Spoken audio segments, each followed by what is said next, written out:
1000 രൂപയുടെ 18 മാസ തവണകളും സ്കീം 2-ൽ 2000 രൂപയുടെ 15 മാസ തവണകളുമാണുള്ളത്. ഓരോ മാസവും നറുക്കെടുപ്പ്. വിജയികൾ തുടർന്ന് പണമടയ്ക്കേണ്ടതില്ല.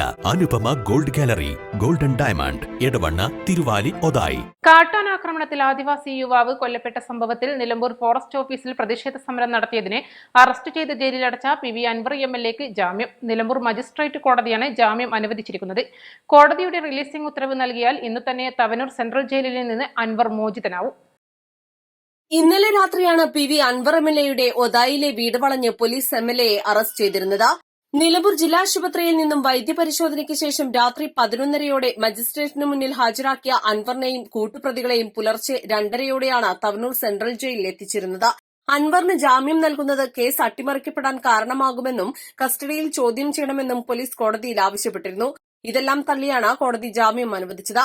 ജനപ്രതിനിധിയായ അൻവറിന് കർശന ജാമ്യ വ്യവസ്ഥകളൊന്നും ആവശ്യമില്ലെന്നും കോടതി പറഞ്ഞു. റിലീസിംഗ് ഓർഡർ ഉടൻ ജയിലിലെത്തിക്കുമെന്ന് അൻവറിന്റെ അഭിഭാഷകൻ അറിയിച്ചു. ആദിവാസി യുവാവ് കാട്ടാനാക്രമണത്തിൽ കൊല്ലപ്പെട്ടതിന് പിന്നാലെ വനംവകുപ്പ് ഓഫീസ് ആക്രമിക്കാൻ ജനക്കൂട്ടത്തെ പ്രേരിപ്പിച്ചത് നിലമ്പൂർ MLA PV അൻവറാണെന്നാണ് പോലീസിന്റെ റിമാൻഡ് റിപ്പോർട്ടിൽ പറഞ്ഞിരുന്നത്. അൻവർ മറ്റ് 4 കേസുകളിൽ പ്രതിയാണെന്നും സമൂഹത്തിൽ അരക്ഷിതാവസ്ഥ സൃഷ്ടിക്കുന്നതാണ് അൻവറിന്റെ പ്രവൃത്തിയെന്നും റിമാൻഡ് റിപ്പോർട്ടിൽ പറയുന്നു. രാഷ്ട്രീയ സാമ്പത്തിക സ്വാധീനമുള്ള പ്രതികൾ തെളിവ് നശിപ്പിക്കുന്നതും അന്വേഷണത്തിന് തടസ്സം സൃഷ്ടിക്കുന്നതും ഒഴിവാക്കാനാണ് അറസ്റ്റെന്നും ജാമ്യം ലഭിച്ചാൽ ഒളിവിൽ പോകാൻ സാധ്യതയുണ്ടെന്നും പോലീസ് കോടതിയെ അറിയിച്ചു. അക്രമികൾ പോലീസിനെ നിലത്തിട്ട് ചവിട്ടിയതായും ഓഫീസിന് 35,000 രൂപയുടെ നഷ്ടമുണ്ടായിട്ടുള്ളതായും റിപ്പോർട്ടിൽ പറയുന്നുണ്ട്.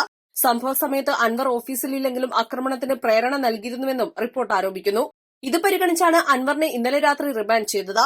ഇത്തരം വാദങ്ങൾ ജാമ്യ ഹർജിയിലും പോലീസ് ഉന്നയിച്ചെങ്കിലും അത് തള്ളിയാണ് ജാമ്യം അനുവദിച്ചിരിക്കുന്നത്. ഒന്നിടവിട്ട ബുധനാഴ്ചകളിൽ നിലമ്പൂർ പോലീസ് സ്റ്റേഷനിൽ ഹാജരാവണമെന്ന ഉപാധി മാത്രമാണ് ജാമ്യത്തിലുള്ളത്. കേസിൽ അൻവറിന്റെ ജാമ്യ ഹർജി മാത്രമാണ് ഇന്ന് നൽകിയിരുന്നത്. മറ്റു പ്രതികളുടെ ജാമ്യ ഹർജി അടുത്ത ദിവസം നൽകുമെന്നാണ് വിവരം. East live, Nilambur.